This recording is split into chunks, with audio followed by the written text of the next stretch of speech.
You can walk every day, reach your step target, eat less than you used to, and still struggle to lose belly fat, especially after 50. That's where many people become frustrated. It may seem like your body has stopped reacting, but in truth, your body hasn't stopped functioning. What has changed is the way it chooses which fuel source to burn. There is a certain window in the morning, immediately after you wake up, when your body is more likely to burn stored fat for fuel. If you take advantage of that window correctly, your walk can help support fat loss.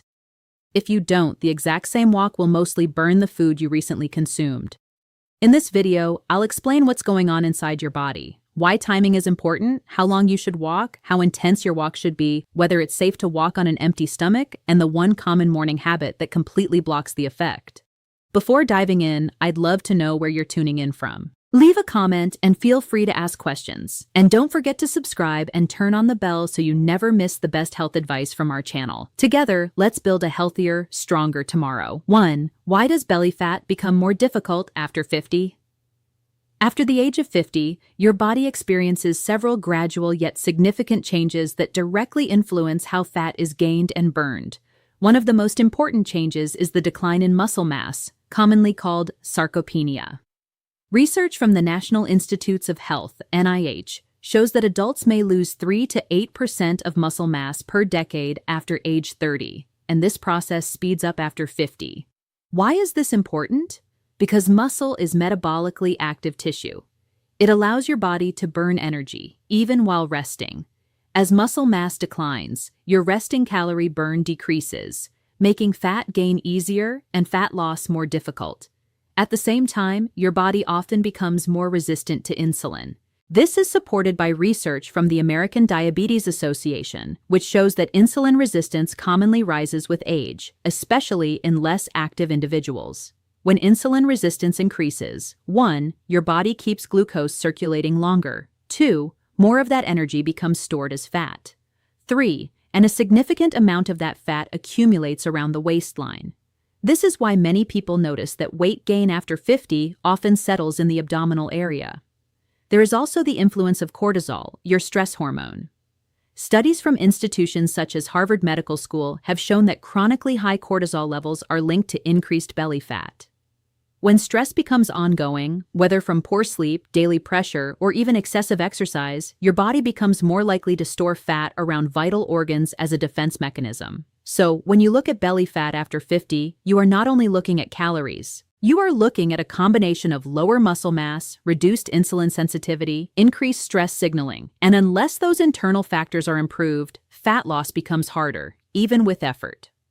2. What takes place in your body during the morning? When you wake up in the morning, your body is in a very different metabolic condition compared to the rest of the day. You have usually gone 8 to 12 hours without eating. During that period, your body has used stored glycogen, its short-term fuel reserve, maintained essential functions such as brain activity and breathing, allowed insulin levels to fall to a low baseline. This is known as the fasted state. In this condition, your body has fewer immediate energy sources available from food. As a result, it becomes more likely to use stored energy, including fat. Research from the American Journal of Physiology has shown that fat oxidation, the process of using fat as fuel, is higher when insulin levels remain low. So, when you begin walking before eating, your body requires energy. It does not have recently consumed food to depend on. It increases dependence on stored fat.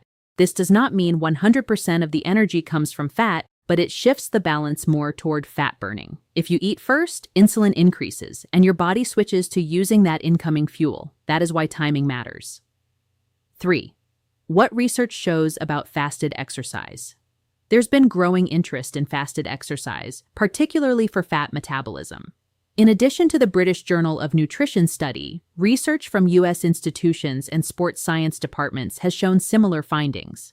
Fasted exercise can increase fat oxidation during the activity. It may improve metabolic flexibility over time, your ability to switch between fuel sources. However, it's important to understand what this means and what it doesn't mean. It does not mean fasted exercise is a magic solution. It means under the right conditions, your body is more likely to use stored fat during the activity itself. For older adults, especially those who prefer walking over high-intensity exercise, this becomes a practical advantage. Walking is sustainable. it's low impact, and when timed correctly, it can support fat use without excessive strain on the body. 4. The common morning mistake that blocks results.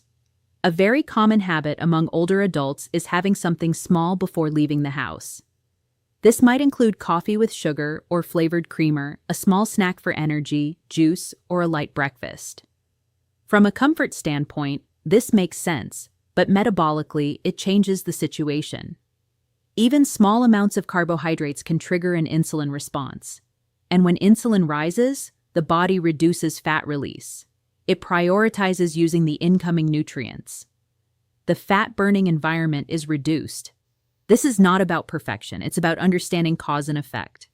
If your goal is to maximize fat use during your walk, keeping that fasted state intact makes a difference. For most people, this means water before walking, black coffee, or plain tea if needed, avoiding anything with sugar or calories. It's a small adjustment, but over time, it adds up. 5. How long you should walk for real effect. Many people underestimate how long it takes for the body to fully shift into a higher fat use state during activity. When you begin walking, your body initially uses available glucose. It gradually transitions toward using more fat. This transition typically becomes more noticeable after 15 to 20 minutes of continuous movement. That's why most practical recommendations fall into the range of 30 to 45 minutes per session. This duration allows enough time for metabolic transition, sustained energy demand, a consistent, manageable routine. 6. Why moderate intensity works best. High-intensity exercise can be effective in certain contexts, but it is not always ideal, especially in a fasted state. When intensity becomes too high, the body increases stress hormone output. Cortisol rises more sharply. The body may rely more on quick energy pathways. Research from organizations like the American College of Sports Medicine, ACSM, supports the use of moderate intensity activity for sustainable fat metabolism. A simple way to measure this, the talk test. You can speak in short sentences. You feel slightly challenged, but not overwhelmed. This level of effort uses oxygen efficiently, supports fat utilization, reduces risk of injury, and is easier to repeat consistently. For long-term results, consistency is more important than intensity. 7. Hydration and caffeine. Practical factors. Hydration is often overlooked. After a full night of sleep, the body is mildly dehydrated. Even small levels of dehydration can affect circulation, energy levels, and metabolic processes.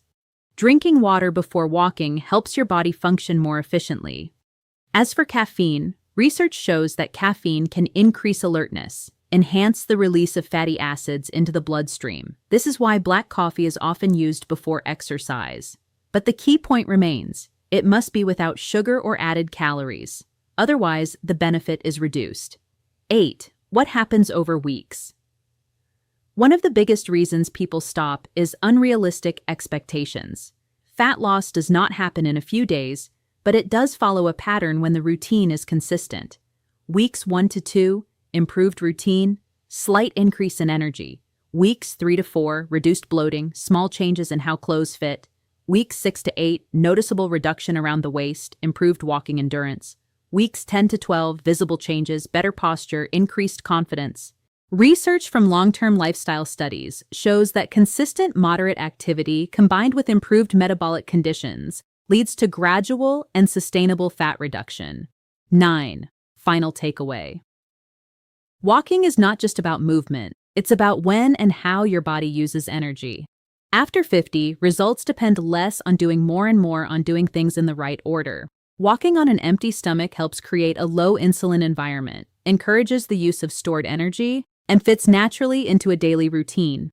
It is not a shortcut, but it is a practical strategy that aligns with how your body actually works. If you're already walking regularly but not seeing results, there's another piece to this.